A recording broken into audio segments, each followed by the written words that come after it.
កាលពីឆ្នាំ1990ខ្ញុំមានមិត្តម្នាក់ឈ្មោះថាំជាមិត្តរួមថ្នាក់នៅមហាវិទ្យាល័យជាមួយគ្នាថ្ងៃមួយថាំបានបបួលខ្ញុំទៅលេងស្រុកកំណើតរបស់គេដោយប្រាប់ថាផ្ទះគេមានទេសភាពស្អាតស័ក្តិសមអាចនឹងគូររូបបានឮគេអួតដូច្នេះខ្ញុំក៏យល់ព្រមទៅជាមួយគេព្រោះចង់ស្គាល់ទឹកដីម៉ាតូភូមិឲ្យបានច្រើនផងយើងទាំងពីរនាក់ជីកឡានពីព្រឹកដល់ថ្ងៃត្រង់ទៅដល់ផ្ទះថាំដែលជាផ្ទះចាស់ពីបុរាណជុំវិញផ្ទះនោះជាចំការនិងមានដីសល់ទំនេរមានខ្យល់បក់មករំភើយគ្រប់ពេលវេលាគួរឲ្យត្រជាក់ចិត្តមែនតែនឪពុកម្ដាយរបស់ថាំទទួលខ្ញុំយ៉ាងរាក់ទាក់កក់ក្ដៅហាក់បីដួចខ្ញុំនេះជាកូនបង្កើតរបស់គាត់ម្នាក់ទៀតអីចឹងយប់នោះខ្ញុំដេកមិនលក់សោះព្រោះមិនឆាប់ចូលដេកតាំងពីក្បាលប្រឡប់បែបនេះទេខ្ញុំក្រោកពីគ្រែដើរសំដៅបង្អួចសម្លឹងមើលទៅដួងច័ន្ទលឿងស្រទន់យ៉ាងសប្បាយអារម្មណ៍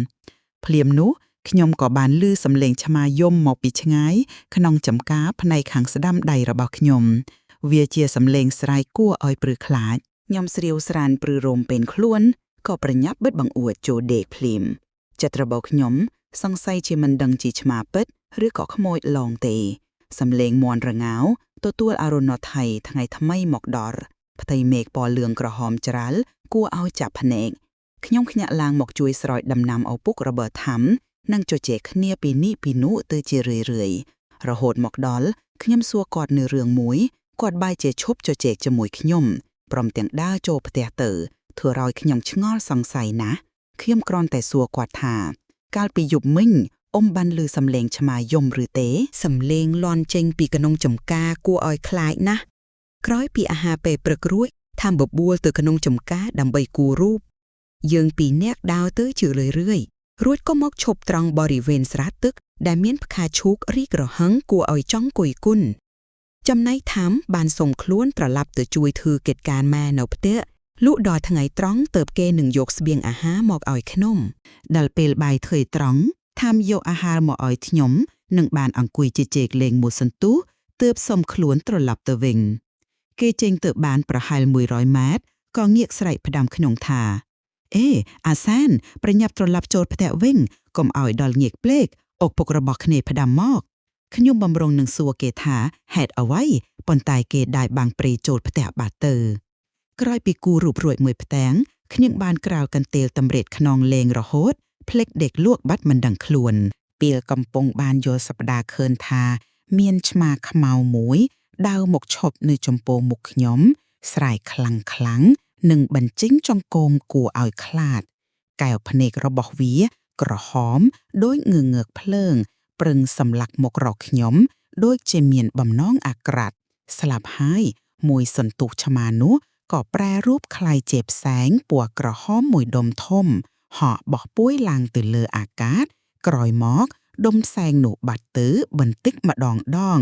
ភ្លាមនោះបានលេចចេញមនុស្សស្រីម្នាក់មានរូបរាងសមសួនមុខមាត់ស្អាតបាតសម្បូរសក់ខ្មៅវែងអន្លាយធ្លាក់មកដល់ចង្កេះនាងស្លៀកសម្លៀកបំពាក់តាមបែបបុរាណខ្ញុំសម្លឹងមើលនាងមិនព្រិចភ្នែកផ្លឹកនិងសម្រស់របស់នាងលាយលំដោយក្តីញាប់ញ័រតក់ស្លុតខ្ញុំខំប្រឹងចំណាំភក្ត្រារបស់នាងឲ្យដិតជាប់ក្នុងអារម្មណ៍ដើម្បីគូររូបរាងឲ្យទាល់តែបាននៅខណៈដែលខ្ញុំកំពុងតែគិតនោះនាងបង្ហាន់ស្នាមញញឹមដាក់ខ្ញុំហាក់ដូចជាដឹងពីការនឹកគិតរបស់ខ្ញុំយ៉ាងច្បាស់នាងដូចជាតាំងចិត្តឈរឲ្យខ្ញុំបានចងចាំភក្ត្រារបស់នាងអីចឹងពេលជាមួយនោះនាងបានចេញមកដោយសំឡេងអតិតិវែងថាយើងត្រូវការអាសយដ្ឋានថ្មីអ្វីក៏ថ្មីនិយាយបានតែប៉ុណ្ណោះរាងកាយរបស់នាងប្រែទៅជាផ្សែងមួយដុំពណ៌ក្រហមនិងនៅទីបំផុតក៏คล้ายទៅជាឆ្មាខ្មៅរត់ចូលទៅក្រងចំការបាក់ទៅអេអាសែនភ្ញាក់ឡើងល្ងាចហើយវៃថាំគេមកដាស់ធ្វើឲ្យខ្ញុំភ្ញាក់បាត់ដៃបាត់ជើងណែចុងឯងកើតអីបានជាឡើងហាក់ដូចជាបានឃើញខ្មោចអីចឹងគ្នាបានឃើញខ្មោចមែនណាហើយក៏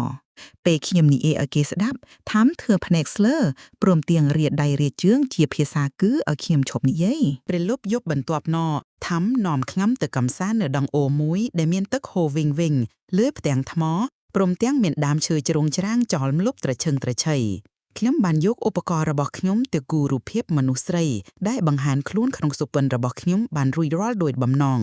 យប់នោះខ្ញុំដេកលុកស្រួលណាស់ដេកទល់តែថ្ងៃរះចាំងគូតនៅភ្នាក់ខ្លួនឡើងនៅពេលដែលបានឮសូរសំឡេងជជែកគ្នាលាន់ក្រោមផ្ទះខ្ញុំសួរថាមានរឿងអីទៅឪពុករបស់ខ្ញុំទៅស្រោចដំណាំនៅក្នុងចំការឃើញឆ្មាមួយក្បាលដេកស្លាប់នៅក្បែរមាត់ស្រះឈូកឯណោះឪពុកខ្ញុំក៏ខ្លាចក៏រត់មកហៅខ្ញុំនិងម៉ែឲ្យជូនទៅតើឯងទៅដែរទេពេលបានឮរឿងរ៉ាវតាក់ទងនឹងឆ្មាខ្មៅនោះបណ្ដាលឲ្យខ្ញុំនឹកឃើញដល់សុពិនរបស់ខ្ញុំឡើងភ្លាមខ្ញុំហាក់ដូចជាតក់ស្លុតព្រឺរំវឹបរកប្រាប់មិនត្រូវខ្ញុំប្រញាប់ដើរតាមថាមទៅទាំងក្តីញាប់ញ័រពេលទៅដល់ចំណុចកើតហេតុខ្ញុំឃើញឆ្មាខ្មៅស្លាប់ស្ដុកស្ដឹងមានរូបរាងដូចសុពិនរបស់ខ្ញុំពិតឪពុកថាមលោកដៃទៅចាប់ក្រឡាប់រាងកាយរបស់វេមើលរកស្នាមរបួសប៉ុន្តែគ្មានឃើញស្លាកស្នាមដាច់រហែកណាទាំងអស់សូម្បីតែឈាមមួយដំណក់ក៏គ្មានដែរចំណែករាងកាយឆ្មានៅក្តៅអ៊ុនហាក់ដូចជាទើបស្លាប់ថ្មីតើវាស្លាប់ព្រោះអីទៅណោះ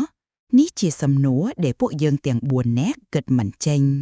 បន្ទាប់មកឪពុករបស់ថាមយកឆ្មានោះទៅកប់ក្នុងវត្តដែលនៅមិនឆ្ងាយពីផ្ទះលុះត្រឡប់មកពីវត្តគាត់និយាយឲ្យស្ដាប់ថាកាលពី2ខែមុននៅវេលាល្ងាចពេលកំពុងស្រោចដំណាំក្នុងចំការស្រាប់តែបានឃើញរថយន្តមួយគ្រឿងបើកមកចតក្បែរផ្លូវជាប់នឹងចំការមួយស្ទុះមានមនុស្សបើកទ្វារចេញមកដើរទៅក្រោយបើកគូតរថយន្តលើកអ្វីមួយយ៉ាងអោបយកមកបោះចោលក្នុងចំការនេះល្មមពុកឃើញដូច្នេះក៏រត់ទៅមើលស្រាប់តែបានឃើញឆ្មាខ្មៅមួយស្ទុះភ្លៀតចេញមករួចរត់ចូលទៅក្នុងចំការបាត់ទៅក្រោយមកក៏មានហេតុការណ៍ប្លែកៗកើតឡើងបង្ហាញឲ្យឃើញដូចជានៅល្ងាចថ្ងៃមួយពុកបានចូលទៅស្រោចដំណាំដូចសັບមួយដងក៏ប្រទះឃើញស្ត្រីមានរូបរាងស្អាតម្នាក់រត់ចូលទៅក្នុងចំការយ៉ាងជ្រៅដែលជារឿងមួយគួរឲ្យឆ្ងល់ក្រោយមកមានហេតុការណ៍មួយទៀតកើតឡើងនៅពេលយប់នៅពេលដែលកំពុងដេកលក់បានឮសំឡេងមនុស្សដែលធ្លាប់មកចាប់ត្រីក្នុងស្រះចិញ្ចឹមដូចជាភ័យស្លន់ស្លោរត់គេចពីអ្វីដែលគួរឲ្យខ្លាចដូច្នោះឯងក្រោយមកមានលេចឮពាក្យថាមានខ្មោចនៅចាំយាមចំការនិងស្រះត្រីរបស់ពុកចាប់តាំងពីពេលនោះមករហូតដល់សព្វថ្ងៃលែងមានអ្នកលួចត្រីនិងផ្លែឈើក្នុងចំការទៀតចំណែកហេតុការណ៍ប្លែកៗក៏ស្ងាត់ទៅដែរទើបតែប៉ុន្មានថ្ងៃពួកកូនមកនេះហេតុការណ៍បានកើតឡើងម្ដងទៀតប៉ុន្តែពុកមិនដឹងជាត្រូវចាត់ការយ៉ាងម៉េចទេម្យ៉ាងទៀតមិនហ៊ានធ្វើព្រោះខ្លាចគេមិនពេញចិត្តហើយបែរមកធ្វើបាបយឿនវិញក៏ថាបាន3ថ្ងៃក្រោយមកខ្ញុំនឹងថាមបានសម្ភាសលាឪពុកម្ដាយថាមត្រឡប់មកទីក្រុងភ្នំពេញវិញនៅពេលកំពុងស្ថិតក្នុងរថយន្តឈ្នួលនោះខ្ញុំបានធំក្លិនស្អីអ្វីម្យ៉ាងឡើងឈួលច្រមុះចេញមកពីកន្លែងដាក់រូបភាពរបស់ខ្ញុំរហូតខ្ញុំត្រាំមិនបានក៏សួរថាមថាឯងមានស្អីទេប៉ុន្តែគេមិនបានធំក្លិនស្អីបន្តិចឡើយសង្កេតមើលអ្នកដំណើរទាំងអស់ក្នុងរថយន្តក៏មិនឃើញនរណាបង្ហាញអាការៈស្អីបន្តិចដែរពេលរថយន្តឈប់ឲ្យអ្នកដំណើរហូបបាយខ្ញុំឆ្លៀតឱកាសនេះយកផ្ទាំងរូបភាពរបស់ខ្ញុំចុះពីរថយន្តដើរត្រំរង់ទៅកាន់ស្ពានមួយនៅក្បែរនោះទៅដល់ពាក់កណ្ដាលស្ពានខ្ញុំក៏សម្រេចចិត្តបោះរូបភាពរបស់ខ្ញុំចោលទៅក្នុងទឹកដើម្បីឲ្យនៅឆ្ងាយពីវិញ្ញាណនោះពេលខ្ញុំហៀបនឹងទម្លាក់រូបភាពចេញពីដៃចៃដាន់ក៏មានបុរសម្នាក់ដើរមកដល់ល្មមប្អូនបំរុងចោលអីនឹងបាទរូបភាពរួយបោះវាចោលធ្វើអីពេលនោះខ្ញុំហាក់បីដូចជារកពាក្យអ្វីមកឆ្លើយតបនឹងគាត់មិនបានសោះឲ្យបងសុំមើលបន្តិចបានទេបងក៏ចូលចិត្តការងារសិល្បៈដូចជាប្អូនអីចិនដែរជាសង្សាររបស់ប្អូនឬមិនមែនទេបើមិនមែននឹងបើប្អូនឡើងត្រូវការដែរនោះឲ្យបងជាអ្នកសុំរូបភាពនេះចុះបងហាក់បីដូចជាចង់បានវាណាប៉ុន្តែវាឲ្យបងសុំជាជាងបោះវាចោលទីផុតនោះខ្ញុំងក់ក្បាលជាសញ្ញាយល់ព្រមធ្វើគាត់ត្រេកអររខឹបដើរចេញពីខ្ញុំយ៉ាងលឿន